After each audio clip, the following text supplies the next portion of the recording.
자, 이번에는 독일로 좀 가봐야 될 것 같아요. 바빠요. 가자지구에서 서한지구, 이번엔 독일까지. 독일에서 1945년 나치가 2차 세계대전에서 패망한 이후에 79년 만에 처음으로 극우 정당이 지방선거에서 승리했다라는 그런 소식인데, 이 극우 정당 이름이 AfD, 독일 대한당이라고 그래요. 독일 대한당, 어떤 성향의 정당입니까? 그러니까 이제 요번에 2013년에 창당해서요. 창당 11년 만에 이제 1위를 차지했습니다. 트랭겐주 동독 지역의 주의 선거에서 AfD가 이제 32.8%의 득표를 얻고, 앙겔라 메르켈 전 총리가 소속된 중도우파 성향의 이제 기독교 민주연합 CDU라고 하는데 23.6%로 뒤를 이었습니다. 같은 날 선거에서 치른 인근 작센주에서도 선거를 치렀는데 거기서 이제 기독교 민주연합이 31.19%에서 1위를 했고, 거기에서 이제 AfD 당이 2위를 한 것이죠. 그러니까 이 당의 특징이 뭐냐면 이제 어떻게 보면 나치를 옹호하는 발언을 했어요. 과거에. 근데 그것 때문에 이제 극우 정당을 찍힌 것이죠. 그러니까 독일에서는 나치에 대해 찬양하는 얘기 하면 안 돼요, 법상으로. 그런데 이제 너무 나치를 이렇게 찍어 누르니까 이제 독일 국민들이 너무 우리 자폐로 보는 거 아니냐, 우리 피해자로 보는 거 아니냐면서 좀 뭐라고 해야 되나, 좀 수정주의 사관을 좀 도입한 것 같아요. 그러니까 나치를 옹호하는 건 아닌데 그거 했다는 거 하나만으로 이제 극우 정당을 찍혀서 이제 굉장히 이제 PR 전쟁에서 실패하고 있죠. 그런데 이른바 또 나머지 신호등 연정, 집권 세력이 중도 세력인데, 그걸 신호등 연정이라고 그래요? 색깔로 정당을 만드니까 뭐 녹색당, 뭐 노란당, 파란당, 그렇죠. 사회민주당, 사민당과 녹색당, 자유민주당 색깔로 하니까 신호등 정당이라고 뭉뚱그려서 얘기를 하는데, 이스라엘은 무지개 연정이라고 그러고, 그렇죠. 독일은 신호등 연정이라고. 여기도 내각제 시스템이 비슷해요. 예. 이제 그런데 그 전통적인 이제 주류 세력이라고 할 수 있는 신호등 연정, 이들이 이제 한 자릿수 득표율에 그치면서 참패를 한 거예요. 그러니까 요번에 숄츠 총리가 속한 이제 3인당도 트레겐주에서 6.1% 완전 참패를 했죠. 숄츠가 지금 현재 총리죠. 예. 현재 그 집권당인데 트레겐주에서 6.1% 완벽하게 여기 어디 32.8%인데 AfD 당은, 그리고 작센주에서는 이제 7.3%로 또 완전 한 자릿수 득표를 했고, 자유민주당은 두 곳 모두 투표율 5%를 넘기지 못해서 이제 완전 이제 원내 입성이 이제 불가능하게 됐어요. 그 주의 입성이 실패했고, 녹색당은 작센주에서만 가까스로 5%를 트레시홀드를 넘긴 거예요. 5%를 넘어야 입성이 가능하니까, 비례대표제니까 넘겼고, 또 특이사항 요번에 이제 AfD 같은 이제 극우 정당이 있다면 또 BSW라고 또 극자 정당이 있어요. 새로 창당됐는데 여기도 11에서 15% 득표율이 있는 거예요. 그러니까 극우와 극자가 이제 약간 좀 전진하는 그런 기조이고, 이 정책 기조는 뭐냐면 AfD 그 극우 대한당하고 좀 비슷한 게 불법 이민자를 부정적으로 보고 있으며 독일의 우크라이나 전쟁 지원에도 반대하는 약간 이런 노선이 좀 비슷합니다. 작센이라는 데가 나치가 모여가지고 유대인들을 모두 없애자라고 그 결정하는 파이널 솔루션을 결정했던 데가 작센이에요. 그렇죠. 근데 우리가 알기로는 이제 독일 그러면 앙겔라 메르켈 전 총리가 소속되어 있었던 3인당. 기독교 민주연합 CDU. 예. 그다음에 이제 또 현 총리인 올라프 숄츠가 있는 사회민주당. 네.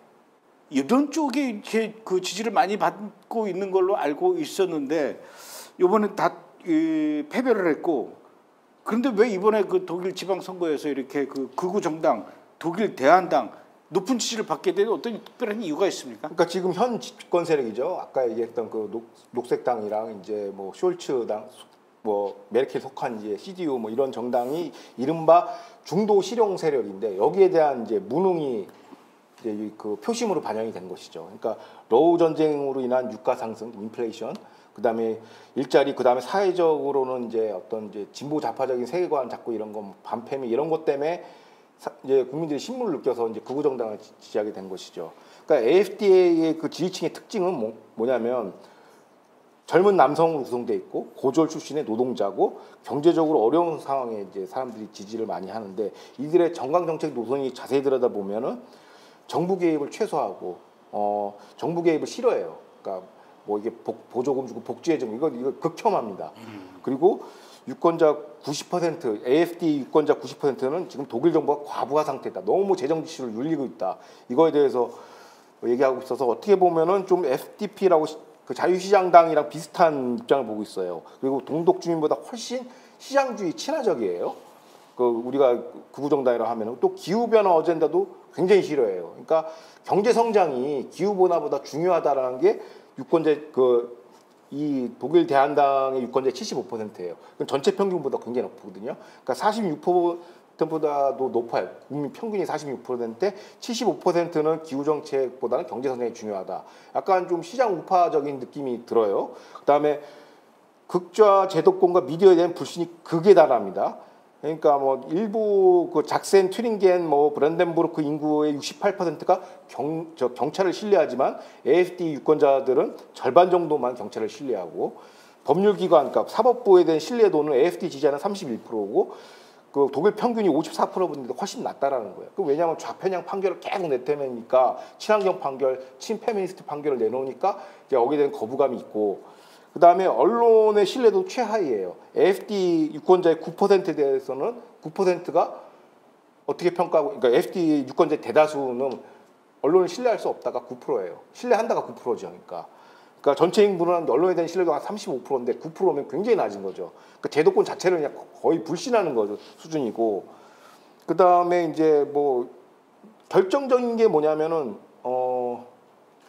그 핵심 어딘가가 이제 반이민, 무슬림 난민들 이거에 대해서는 엄청나게 지금 거부하고 있습니다. 그러니까 여기서 계속 주기적으로 프랑스랑 똑같아요. 프랑스 정치랑 하지만 그 무슬림 난민들이 벌린 뭐 칼침 테러가 주기적으로 반복되고 있나. 여기에 대해서 아주 극혐을 하고 있어요. 그래서 유권자의 42%의 이민이 가장 중요한 문제였며 평균 유권자의 2배를 하고 있고. AfD 유권자의 98%는 범죄가 미래에 대폭 증가할 거다. 무슬림 난민 때문에. 이것 때문에 이게 어떻게 보면은 그 독일 대한당의 어떤 핵심 추동 세력이죠. 반이민 정서가 굉장히 강합니다. 그런가 하면은 또 독일 이 대한당이 아까도 말씀하셨던 것처럼 나치를 이렇게 옹호하는 발언까지 할 정도로 극우 정당이라면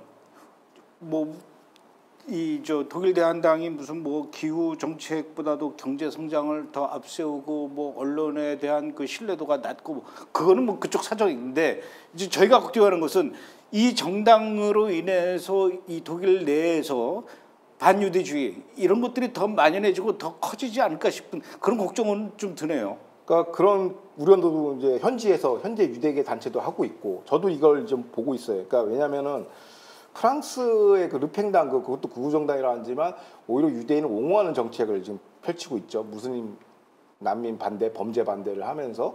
그런데 딱히 이 당은 이게 정이 안 가는 게 약간 히틀러의 그 잔존 세력들이나 그 정서가 있잖아요. 얘들은 우파로 돼서 그냥 이 노선만 아까 그 국내 정치 노선만 보면은 미국의 마가 진영이랑 노선이 똑같아요. 보면은 그러니까 미국 공화당 지지자랑 성향이 거의 비슷하다고 보시면 되는데 그런데 AfD 당은 저도 이제 의심의 눈길로 보는 게 뭐냐면 나치의 잔당인들이 후손들이란 말이야. 그러니까 얘네들은 우파로 집권하고 끝나는 게 아니라 이제 극우 전체주의로 가버리니까 나치 전체주의로 가버리니까 그게 이제 우려의 대상인데.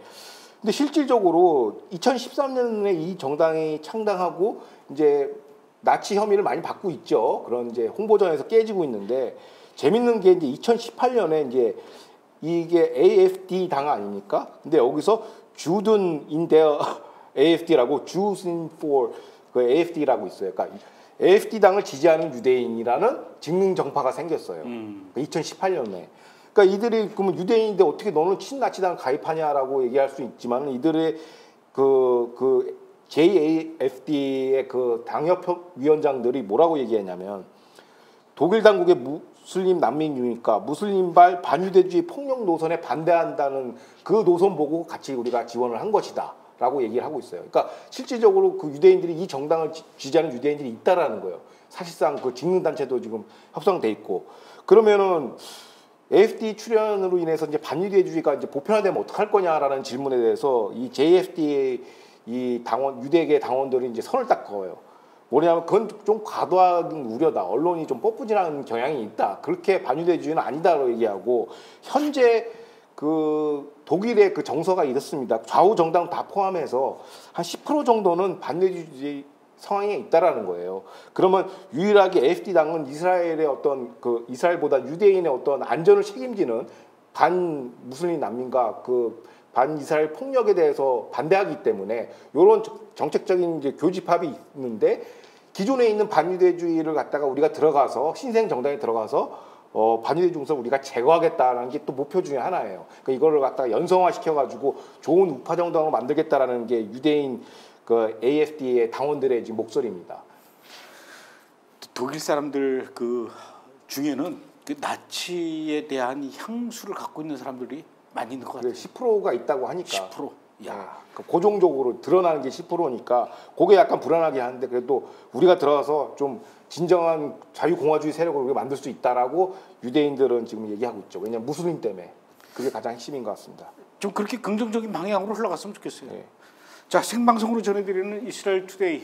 지금 이렇게 댓글 다시는 분들 보니까요. 김용님, 하임 멜스핀과의 방송으로 가자지구의 상황을 생생하게 보았습니다. 네, 저희 그 브래드쇼라는 토크쇼 프로그램에서 제가 가자지구 안에서 그 전투를 벌이고 있는 이스라엘 군인이면서 메시아닉 유대인이죠. 그 하임 멜스핀과의 인터뷰를 하면서 지금 이스라엘 군인들이 가자지구 터널에서 어떤 작전을 벌이고 있는지 이런 것들을 쭉 설명을 들은 적이 있었는데 그 얘기를 하시는 것 같아요.